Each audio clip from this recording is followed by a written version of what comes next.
एक अनजान कॉल, गिरफ्तारी की धमकी और पल भर में कोई भी करोड़पति से कंगाल बन सकता है।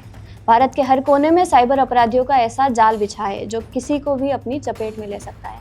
क्या आप जानते हैं, आपकी इज्जत और आपकी छवि इन अपराधियों का सबसे बड़ा हथियार है। जी हाँ, हम बात कर रहे हैं डिजिटल अरेस्ट की। जोधपुर से साइबर ठगी की बड़ी खबर सामने आई है, जहां एक रिटायर्ड व्यक्ति को डिजिटल अरेस्ट कर 1,84,00,000 रुपए की रकम छीन ली गई। जी हाँ, सही सुना आपने, 1,84,00,000 रुपए। सवाल यह है कि डिजिटल अरेस्ट के बढ़ते मामलों के बाद भी लोग कैसे इसका शिकार हो जाता है, और ठगे जाने वाले व्यक्तियों में कोई अशिक्षित या नासमझ नहीं, बल्कि बड़े हाई प्रोफाइल डॉक्टर्स, इंजीनियर्स, अफसर तक शामिल है। जवाब है इज्जत और पैसे का डर। जी हाँ, साइबर ठग ऐसे तरीकों से व्यक्ति को धमकाते हैं जिससे उसके परिवार और समाज में इज्जत खोने का डर बना रहे। डिजिटल अरेस्ट पर विस्तार से बात करेंगे, उससे पहले जानते हैं जोधपुर में क्या हुआ।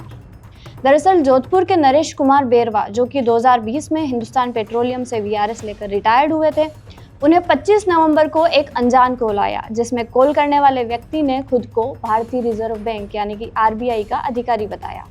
उसने नरेश से कहा कि उनके खिलाफ मनी लॉन्ड्रिंग का केस दर्ज हुआ है और गिरफ्तारी का वारंट जारी हुआ है।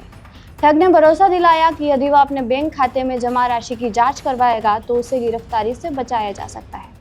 जांच में सही पाए जाने पर पैसे भी लौटा दिए जाएंगे।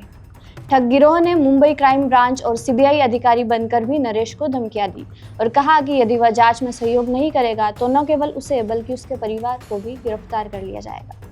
साइबर ठगों द्वारा सफाई से दी गई इस धमकी से डर कर नरेश ने 11 चेकों के जरिए लगभग 2 करोड़ रुपए 10 अलग अलग खातों में ट्रांसफर करवा दिए। धोखाधड़ी का पता चलने पर पीड़ित शनिवार देर रात थाने पहुंचा, मामला दर्ज करवाया। सीआई प्रेमदान ने बताया कि पुलिस ने साइबर ठगों के खिलाफ कार्रवाई शुरू कर दी है, जल्द से जल्द उनकी गिरफ्तारी की जाएगी। देश भर सहित राजस्थान में इस तरह के कई मामले सामने आ चुके हैं। जयपुर, दौसा, झुंझुनू आदि अलग अलग शहरों में सामने आ चुके इन मामलों में लाखों रुपए ठग लिए गए।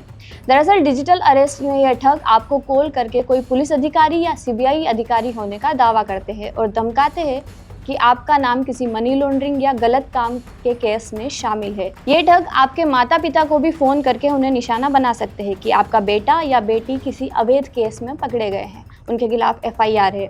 इसके बाद ये आपको वीडियो कॉल के जरिए पूछताछ के लिए कहते हैं। वीडियो कॉल घंटों तक तरह तरह के सवाल पूछे जाते हैं और परेशान किया जाता है। बार बार धमकी दी जाती है कि यदि जांच में सहयोग नहीं किया तो आपके खिलाफ केस दर्ज हो जाएगा। इसके बाद ये आपसे किसी तरह से पैसे की मांग करते हैं और पैसे मिल जाने पर कॉल डिस्कनेक्ट कर देते हैं। देश भर में ऐसे हजारों केसेस सामने आ चुके हैं। प्रधानमंत्री खुद मन की बात में इस तरह के मामलों से बचने की अपील कर चुके हैं। ध्यान रखें कि पुलिस किसी भी ऐसे केस में ना तो वीडियो कॉल करती है या ऑनलाइन जांच करती है, ना ही किसी तरह से पैसे की मांग करती है।